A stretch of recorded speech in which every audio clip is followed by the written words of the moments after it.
Ladies and gentlemen, welcome back to another episode of the Lights Camera Discussion podcast. My name is Massey903, and I'm joined as always by my co-hosts, two gentlemen who've been playing hide and seek, reply to the question, ready or not, with or. Collie and Todd. Guys, hello, how we doing? That is probably your worst. That is your worst. Like, just from a shit level. Like, some things really are quite struggled. offensive, but that was bad. I really struggled. I really did struggle. I was trying to think of what to say about screaming, but I didn't want to get. That's what I thought you would have went down. Yeah. That's the avenue I thought you would have went down. Yeah. I did. Anyway, let's move on. I'm sorry. Todd, this is your episode, so tell us who we are talking about today. It is. So today we are talking about Matt Bettinelli-Olpin and Tyler Gillet. Bettinelli-Olpin and Gillet are part of a filmmaking collective called Radio Silence. Before working together, Bettinelli-Olpin had a career making music videos for none other than Alkaline Trio, and had a career in music journalism prior to moving into film. And Tyler Gillet had completed a number of roles behind the camera, including credits on Semi-Pro. As well as the films we're going to discuss on these episodes, Bettinelli-Olpin and Gillet have also directed segments of the original VHS film and 2015's Southbound. Interessant. So it's going to be a two-parter. We're going to be obviously going over films in part one, part two. What is the first film we're going to be discussing today in part one? So today the first film we're going to be discussing is 2014's Devil's Due. Newlyweds Sam and Zach find themselves unexpectedly pregnant. As the couple settle into their new life, strange things start to happen. Zach films everything as he tries to figure out what is happening to his wife and their unborn child. Very scary, very creepy. Well, again, Todd, this is your episode. So, first thoughts on this film? I didn't know it existed prior to choosing these, and I wish I didn't. It's up there with one of the worst found footage films I've ever seen. What a start to this episode, ladies and gentlemen. I know, and I'd like to point out, anyway, I like I said, I chose these directors because I got a lot of time for them. This was dreadful, and there's the actor, the lead actor in it. I know we'll get into performances and stuff, but Zach Gilford he was in Midnight Mass. Yeah. I really rate him. He's a really good actor. But this was just, it was just all over the place. Not a fan at all. Collie?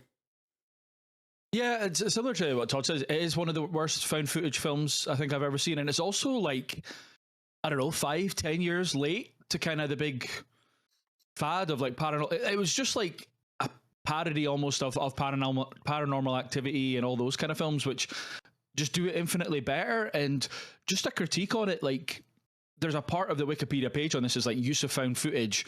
And, you know, the question of found footage all the time is like, who assembled this footage, blah, blah, blah, blah, blah. And they come away saying like Devil's Due doesn't pretend to be footage that anyone has found or compiled. It's simply a story told through cameras that exist in the world. It's like, it's such a cop-out to try and like use found footage as a narrative way of telling a story, but then also back it off being like, oh, well, it's actually like, it doesn't really make sense as to the story, but it's just like the kind of the method that we're using to tell this story. Just even performances like top to bottom before we get into them, like just poor, just really, really poor. And I'm really glad that they obviously like, you know, move away from this in the future, which we will cover, but yeah, just really disappointing. I totally agree. And I read that thing on the Wikipedia as well. And it's disappointing that like they never really commit fully to, you know, either being within the parameters of a found footage film or you know, being something different, and that really annoyed me as well. Yeah, I totally agree. I think it was full of cliches. There was, you know, this is a standard thing you'd see in sort of these types of films that have been done better elsewhere. And I think the most sort of disappointing thing for me was I didn't care about them. I didn't care about the characters. I didn't care about what happened to them. And I think when a film makes you, you know, shrug your shoulders when they're going through this, I think that's probably as damning a kind of a reception that as you can get, really, to be perfectly honest. So yeah, not very No, good. I think you're spot on, and like Todd logged recently on Letterboxd, not another teen movie, and it almost feels like this is like a Mm, one of those, the found footage movie or something like that. It just ticks all yeah. those boxes, and exactly what you're saying again on this Wikipedia thing that says the film intentionally breaks many found footage conventions throughout, including the deliberate absence of a framing device, as in these tapes are found by the police. Animated opening quote, recognizable cast, recognizable, non-chronological narrative structure, and a music cue. Like, Yeah. it's kind of, they just didn't know what they wanted to do, so they were like, oh well, we'll do it half-arsed, and then claim that, oh well, we didn't want to like go like fully lean into it. This is like, an observation on found footage. Like, just tries to be more than it definitely is, because it's definitely, if it committed to one or the other, it might have been better, but because it's like just right down the middle of the road and kind of is confused as to probably what it wants to be, then it confuses us as an audience, I think. Absolutely. I mean, Todd, we've also given me and colleague given our thoughts on the found footage side of things. For yourself, what did you think of that? I'm really open-minded when it comes to, like, it doesn't have to be sort of who found the footage, how did it get into the hands of, how are we watching it now? I don't care. And just to, quote my favorite, one of my favorite films that is apparently mid is Late Night with the Devil, and like how people had a real issue with, like, how is it found footage when we can see backstage? Who's holding the cameras back? Nobody cares, because it's like, it's wet. I know you think it's average, but it's like well shot. It doesn't it's not confusing or anything like that. This it felt so forced. I'd have rather had the hidden cameras from earlier on, instead of him like putting the camera down and it just magically appearing like in a shot. Or like the fact that, I know they do eventually address it, but like as soon as they walk into like the doctor's office with the ultrasound thing, and he sat there with a camera, that would be the first thing that you'd be like, what are you doing? This is really weird. Like, your wife is laid here in a medical office, and you've got like, and I think that annoyed me quite a bit. Yeah, it's one of them. I can sort of give people creative license. I'm happy to just roll with it, but it just felt, and I think I think this would have been a half decent film. Yeah, half decent, as in not good, decent, and then halved. It would have been a half decent film if it had just been filmed like a normal film. That they could have done something more with it. Made it a little bit more interesting in terms of cinematography and stuff like that. If they didn't have these like sort of rattly camera Yeah, moments. that's exactly what I was meaning. Like, commit to the found footage, or commit to it just being like, not a generic horror film in like a bad way, but just a filmed horror film. And because the story's like quite cliche in that in itself as well. Woman has devil baby or whatever, but there was enough like twists and turns that they could have had an opportunity to tell that story better if like, say, they weren't committed to this, because exactly what you said, like the camera just ends up where it needs to be and stuff. And I think is it when the person gets smashed through the car or whatever it is, and the camera is like doesn't bounce, doesn't nothing, is just like dead stop on the ground facing up the way or whatever it is. I'm like, well, that's obviously not how it would happen. So yeah, I'm ready to score it. No. Not far. I mean, Todd, you obviously spoke about Zach Gilford. I was the same. I kind of clocked his face and then looked into it and saw that he was from Midnight Mass. I really enjoyed Midnight Mass. Mike Flanagan's, one of the best up and coming kind of horror creators right now.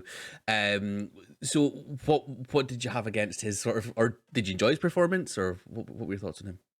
No, I think he was probably the strongest part of the film, and there were some moments where he was quite believable. And maybe it's the script. Maybe I don't know. I can't quite tell whether I hate the lines that he's being given or the way that he is giving the lines, and I can't quite. But I'm not doing that with my hands. I can't quite balance where I fall with him. But I just thought, again, it was generic to the point of cheesy. It was, everything that he said felt cliche, and I think again this falls into the found footage trappings. Is that like, if you're not naturalistic enough, which he wasn't, everything felt like ever so slightly overplayed, then it makes the found footage stuff worse because we don't believe that it's found footage anyway. Like it again feels forced. Where like when it is a filmed film, I don't know how else you describe it, but like that little extra is a little bit more believable. I don't. Does that make sense? And I feel like and again, sorry to go back to it, but it's my own frame of reference for him. In Midnight Mass, he was naturalistic. Like I believed everything he said, and it's like a really sort of raw performance, I suppose, in that, where this felt so overdone, just overdone. Unfortunately, like I say, there were moments, especially I think when he's interacting with Sam, when he's concerned about it, like it later on in the film. I believe that a little bit more. But at the beginning, like the cheesy sort of relationship stuff, and like couples don't talk like that. That's not the way that the like people actually operate. So yeah, I think I struggled with how false he was. I think this is where, go back to the kind of Midnight Mass thing. This is where I wonder if it is writing, because like, think about Midnight Mass, the monologue that he has on the boat. I don't know if you remember it. Like, it's absolutely fantastic. And is this is where I think like the writing of Flanagan kind of helped him be that, as opposed to here kind of maybe maybe he's in the middle. Flanagan's writing takes that way, this writing takes him that way, kind of thing. So that's where I kind of fall with him. I certainly agree. I think especially the when they're getting the taxi to the place at the start and stuff as well, it just feels like she wants to go home, or she wants to go back to the hotel, they don't know where they are, kind of thing. And with just a little bit of not even, he doesn't even have to like kind of not force her, but doesn't have to even try and convince her to go for it. Like, it's just like it everything that they say and do in the way that he says it, it just feels less like a actual conversation and more like a plot device. And that's where it kind of sat for me, and that annoyed me, certainly with his performance. Colin, what were your thoughts on have you seen Midnight Mass? I don't know if you have or yeah, I have. Again, like, I think the writing and the way that the film was planned out and all that kind of, I think it just holds everybody back. Like, there's probably a number of like even bit part actors in this that are decent in other projects, but I think just this whole film just drags everyone down, I think, more than anything. So yeah, there was no real standouts performances wise for me. I think, like, kind of, do you know how I think me and you, Massey, in Evil Dead didn't really think that the lead was very good, but Todd did? Is that right?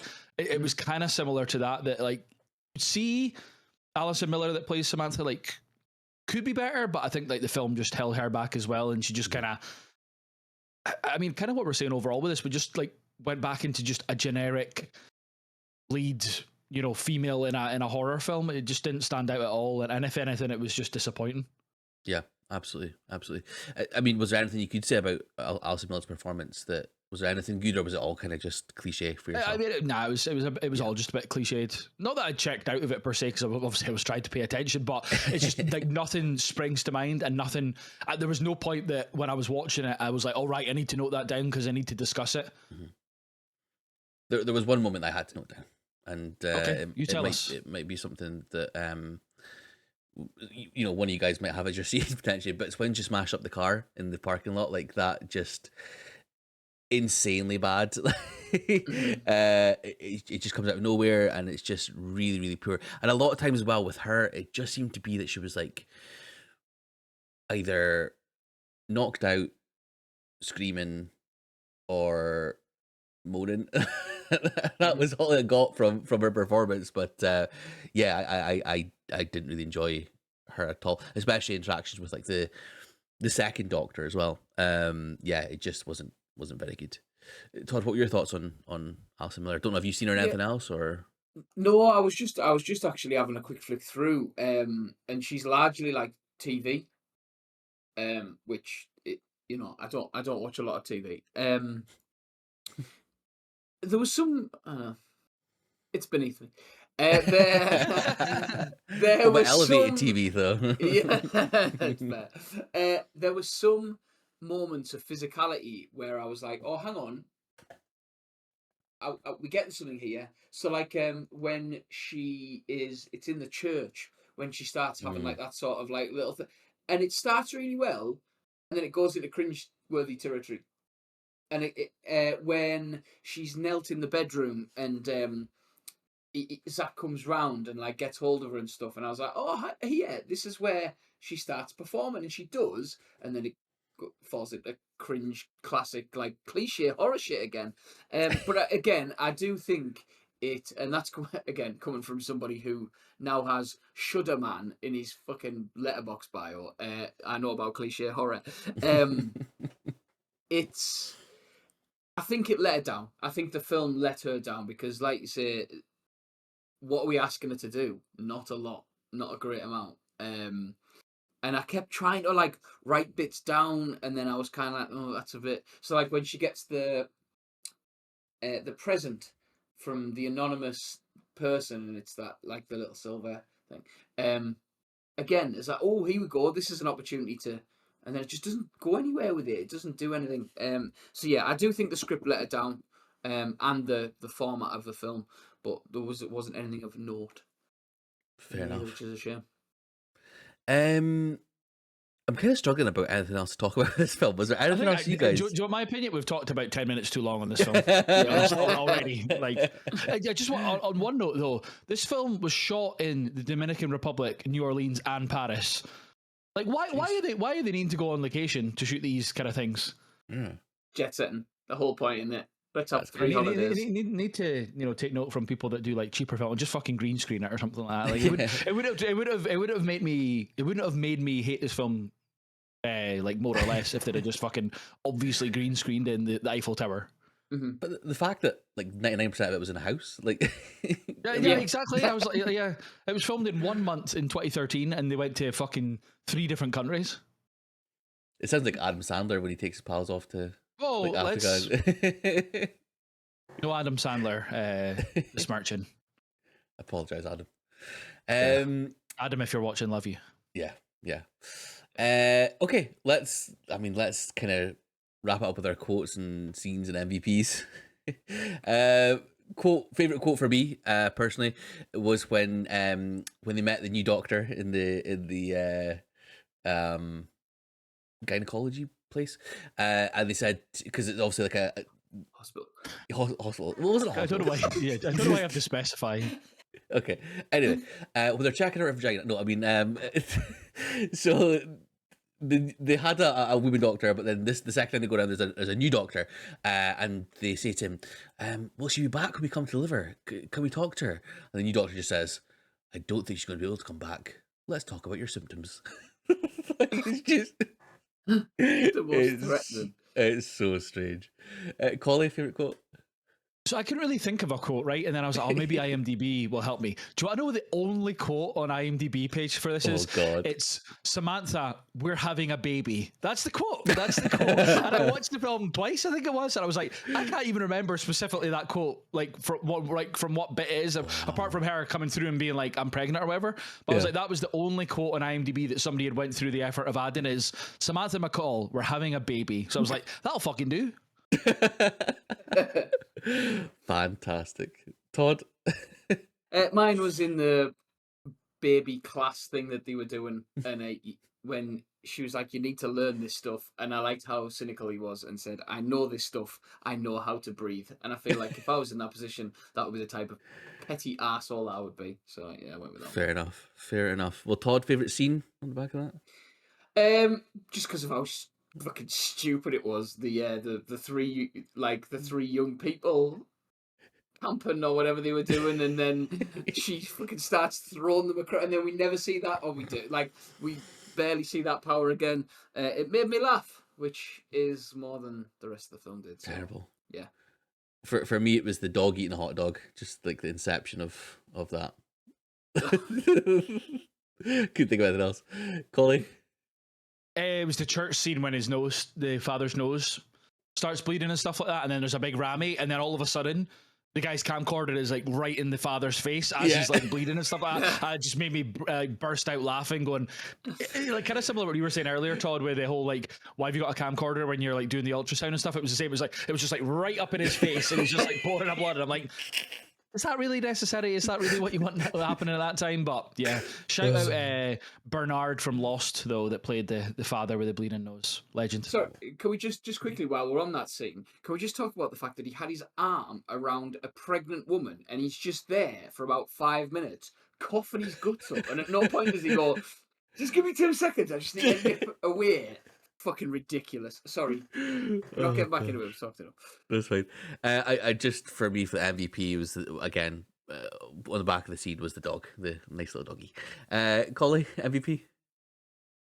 My MVPs were actually Bettinelli-Olpin and Gilpin, in terms of the fact that they survived this and were then able to make a lot of better films. Because if I was in charge of a studio and they were like, "Oh, do you guys want how much money for your next film, ready or not?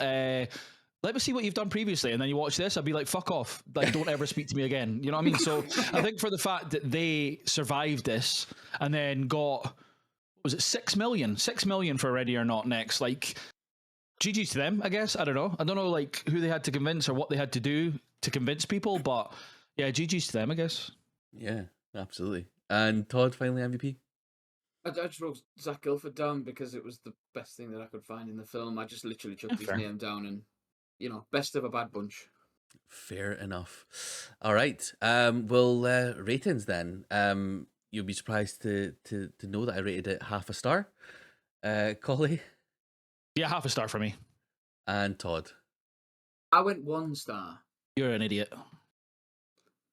That's fair. It's fair. I don't know why. Do you know what's unfair, Todd? You making us watch this film. That's unfair.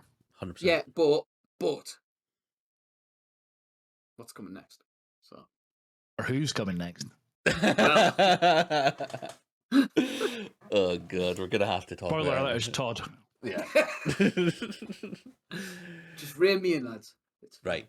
Well, get your napkins ready. Here we go. Todd. Todd, what is the next film we're going to be talking about? The next film is 2019's Ready or Not. Grace's marriage into the Ladomas family should have been the happiest day of her life.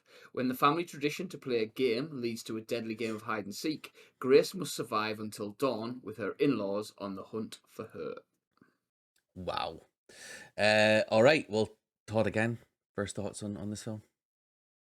So this is another, like, when I've discussed these in the past. Wait, can I just say it? Yeah, I was going to say, you're going to say comfort movie, aren't you? It is. This is absolutely a comfort film for me.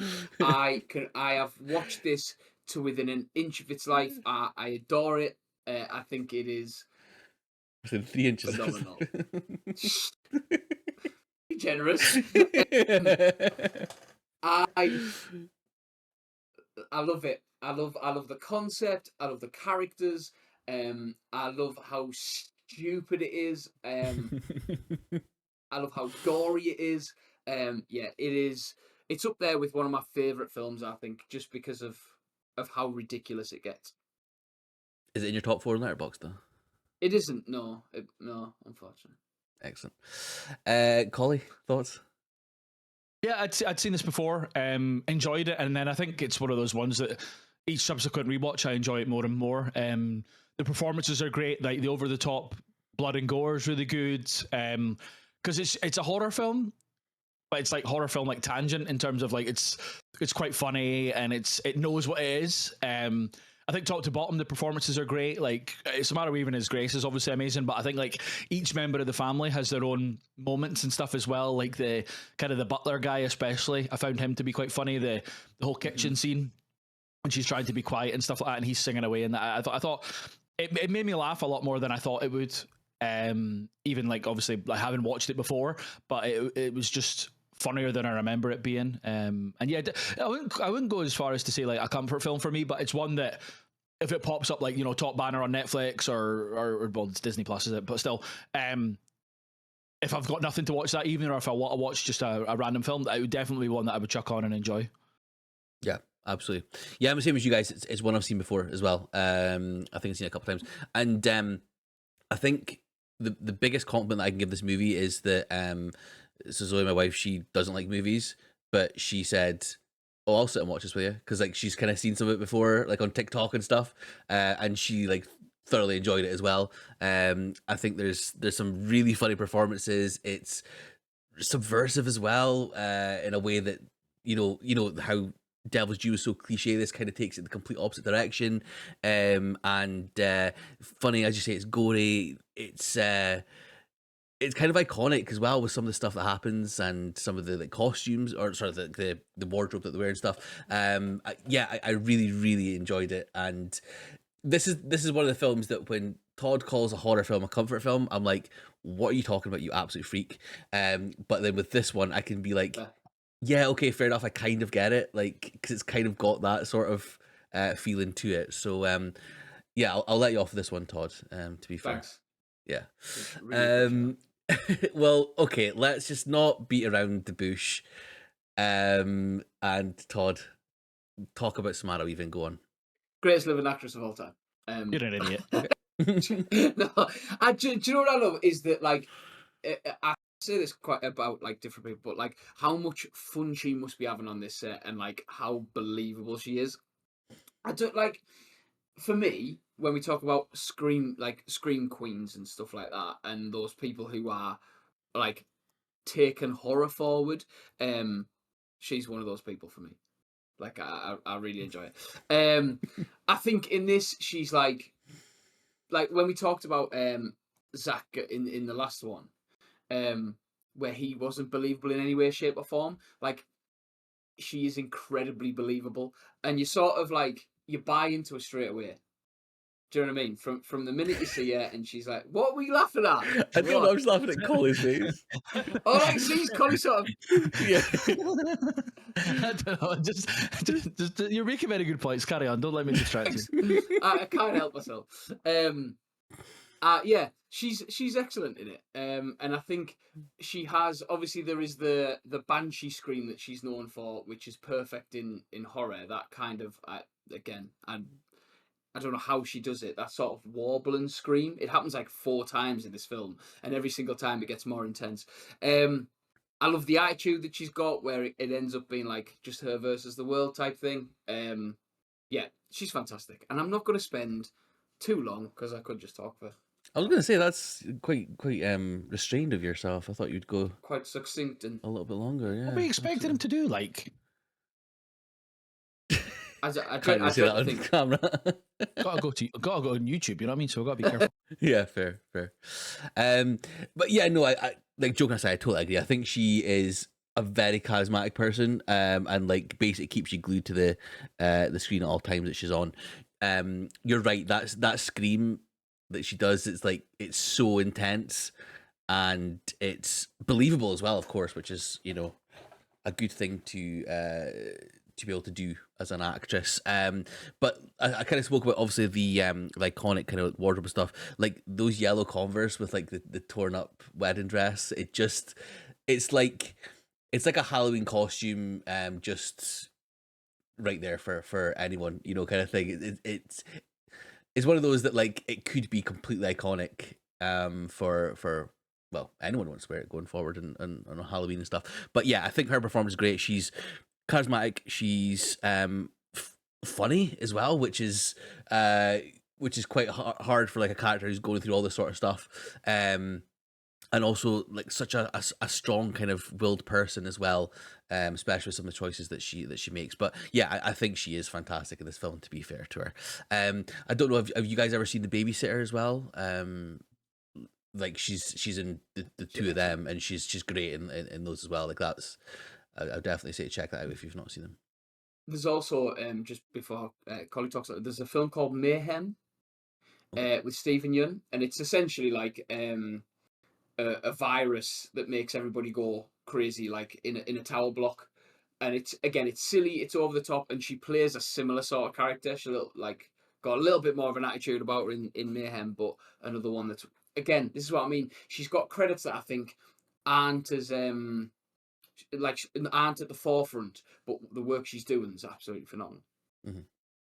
I've Colin? seen that. I've seen that mayhem. I've not seen the babysitter films, but I've seen that mayhem because Stephen Young's in it. It's really good. But yeah, in this, I mean, I think you've kind of covered it all. Both of you. She's kind of got that wide-eyed like naivety earlier on, and then as soon as she realised that it's like life or death and she has to fight for her life, like I think she's got that ability as an actress within this performance to like just flick that switch and be like, right, I'm a fucking badass now. Like, you know, she's just channeling like Ripley, you know, aliens and all that kind of stuff. It's like I've got to survive now. And the way that some of the kills and stuff of the family members that she does are brilliant. And even just as a physical performance, because I think like the bit when she's got obviously the massive hole in her hand and she's climbing up out of that horrible pit, that's like a CGI nail or something like that, but you wouldn't have believed it. Like I just think her performance and then the way that she's wincing and stuff, it's like it makes you wince as a family, as a viewer of like her and this family of what she's going through. I think it's not like obviously like POV of her like the whole film, because there is scenes that she's not involved in, but it's pretty much, you know, you're seeing everything through her eyes throughout the film, and I think as like an arbiter of that, as the main protagonist, I think she does an excellent job. Absolutely. Todd, obviously it's a large family that they have here, and there's a whole host of different characters. Who else was it stood out for yourself? I love Adam Brody. Just obviously quite high, like top villain.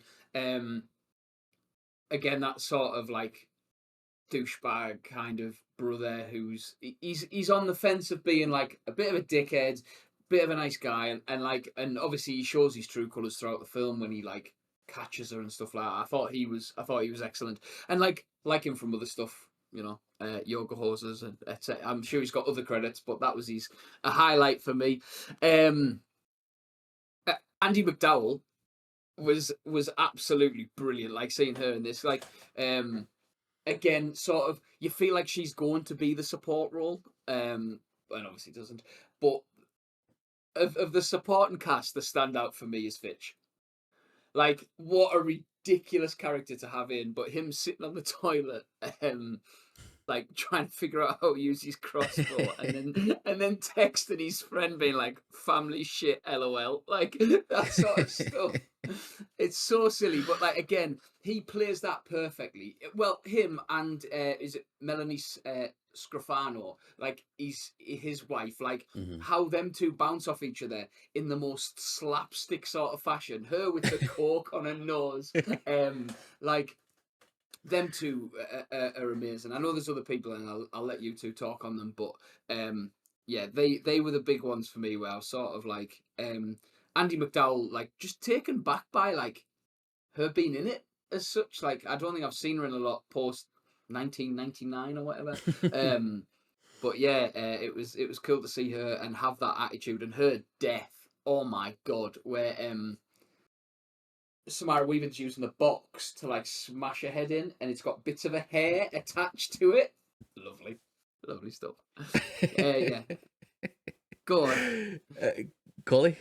Anyone else? Yeah, I think Todd, like, I'm kind of, obviously this is Todd's episode. I'm happy to just be like in the role of like agreeing or no, but it's like I'm absolutely fine with that because there's such an eclectic cast in this. Adam Brody will always be Seth from the OC from me, which is a show that I've watched through like a number of times, and it's actually on Prime. And I'm kind of thinking over the holidays that might be like the background while I'm doing some gaming or whatever to catch up. It's one of those shows that you can have on in the background. But obviously he's went on to do a lot more things. His highlight is obviously Yoga Hosers, like we say. But really enjoyed him in this. Really enjoyed the dad and the wee kid as well. Like her reaction to the wee kid in the barn and stuff is just funny because obviously like they've been infected. What's the actual demon called again? I didn't note it down. Mr. LaBelle. Mr. LaBelle and stuff. So obviously everyone's in on it apart from her, like even the kid and stuff like that. And he's like, "Oh fuck it, I'm well up for this." So nobody like, not in a bad way. Nobody like stood out, but I think like like I said, kind of my initial thoughts of the film, like everyone has their standout moment. And it's spoiling my favorite scene, but the final scene when it's like they like in the room and they're being poisoned, but then they start exploding and stuff. I think just even their reactions to, they know that they're way to die or explode or whatever. I think's just all the purpose. It's such a fun movie. Yeah, it's so funny and it's so fun, and it's just, I wouldn't because obviously I know, but if you gave somebody, Devil's Due in this and went, right, watch 2 of these and tell us what's in common, obviously being the same directors, I think 99% of people wouldn't be able to guess that. They'd be like, oh, is it the same, something or other or whatever? But like the fact that this is the same directors compared to Devil's Due is nuts for me. Absolutely. We've obviously spoke about some of the names and stuff there. Massive shout out to the auntie, Aunt Helene. She is absolutely class. Like, just so obviously being kind of affected personally by this game. It's the fact that she doesn't kind of go into the way of trying to help the person who's now been affected by it, but instead like going balls deep into absolutely being almost like the main hunter in the pack kind of thing. I think she's absolutely class, and she's got this face that like it just screams like someone who's like angry all the time and stuff. So yeah, I think she is absolutely class. But yeah, for me, I mean, it's Adam Brody and his kind of like his unwilling participant kind of feeling that he has to him. I think he's, there's a moment where he gives her like gives Samara even like a head start kind of thing, and then he screams through to everyone, oh, she's in the study wherever it is, and they all come running through, and then they're like, oh, you let her get away and stuff. And it's no. He's so nonchalant about everything. It's just it's cool, like in a way that's not obviously. It's not obviously cool because they're hunting her down, but in the way that he plays it is being really cool and like, nonchalant about everything. So yeah, I thought he was absolutely fantastic. Was there anything else, Todd, you want to kind of touch on? Just on the auntie, just her shouting pick and choose when they want to start using the cameras, and she's going pick and choose, like that killed me. No, I think in terms of the cast, like that was everybody really. It was I think Collie nailed it in terms of everybody has their moment. And sorry, before we move on, like the way that the I don't know what you'd call them, like the waitresses from the wedding, like the lasses who work in the house, like the way that they just keep dying over and over again, largely at the hands of other people, not at the hands. I mean, Grace tries to help one of them, doesn't she? In the dumbwaiter. It's like I said, it's just it's a fun film, and I could again talk about it for days. What I would say about the yeah, because they're like waitresses, or is it not like one's like a nanny or something like that? It's it's with the kids and stuff. Like it feels almost like Spinal Tap, with the drummer, how like they're always just like dying off in like mental ways. Like I just think it's a great like thing that they add into it. Collie, anything else you want to add on? Anything else? Yeah, no, not really. I mean, I was gonna kind of save it for the kind of the outro of this, but obviously there's a sequel coming in April next year that looks really good. You shared the trailer the other day. We should probably maybe on the back of this tweet out the trailer or something like that. Definitely. But I'm looking forward to that. And originally, just a bit of trivia is that they had Grace dying in the end in the original or an earlier draft of the script, and I'm really glad that they changed that. One, because I think the ending's the most satisfying, as it is, and also it's allowed them to have a sequel, which has got Catherine Newton in it as her younger sister. Sarah Michelle Gellar, Elijah Wood, like it's a stacked cast for the new one, so I'll definitely be trying to catch that in the cinema. Yeah, 100%. All right then. Well, let's go on to the favourite bits and pieces. So, favourite quote, Todd. I had to go with the Samara Weaving one, and it is when she's shouting at the car and she says, "What the fuck is wrong with you, you fucking asshole piece of shit, little tiny dick licker fucking asshole, fucking die." And her like never matched the delivery, but her delivery of that is out. She just sort of loses breath as she's trying to like get the last bits out. Sensational. Good stuff. Yeah, mine's also a Samara Weaving one, and it's quite simply fucking rich people. Collie? Mine's the one when the police officer asks, what happened to you? And she just goes, in-laws. Genius. Favorite scene, Todd? I'll go with a different one because I know that there's going to be one coming up that was mine. It's in the car where she's talking to Justin, where she's trying to get away, and it's that whole bit really, but where she's trying to get away in the car, and Justin, the guy from like the help desk or whatever, is like, "Look, we can see the car's been reported stolen. We're going to stop the car," and she's like, "Yeah, well, fuck you, Justin." I just love the attitude in that. Fantastic. Mine is the ending scene. Like it's so subversive, and it's just so the way the next two subversives. Let's go. Yeah, the way that they just like explode, and their faces as they know kind of what's going to happen. The fact that they first think that it's not going to happen, or they're not going to die, and then that it happens is brilliant. Collie? Yeah, same as me, and like just the amount of blood and stuff that they must have used, like stunt blood or whatever. And it's when is it the kids and one of the women like run out the room? Yeah. And you obviously don't see them blow up, but you just see like through the open door and just all the blood like spurts back into the room.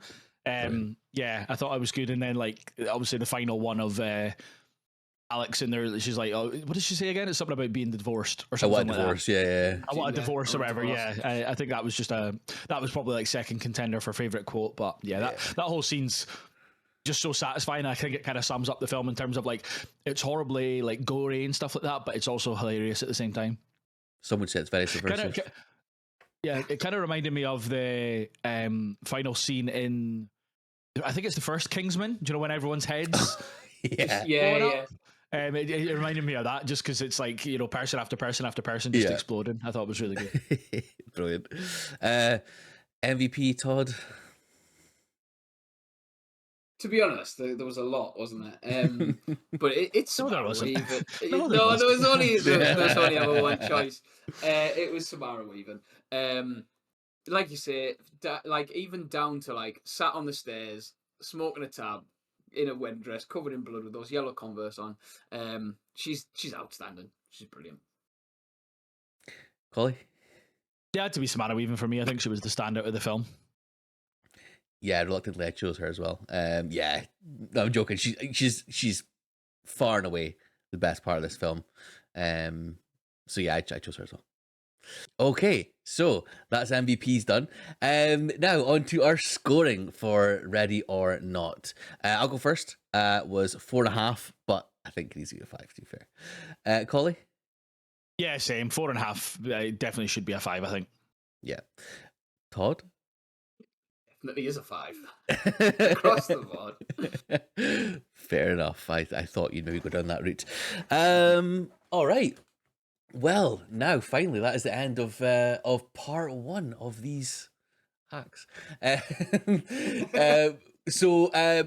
We will go on to part 2 where we discuss the rest of the films. Again, if you're listening on Spotify, if you're watching on YouTube, please remember to follow, like, subscribe.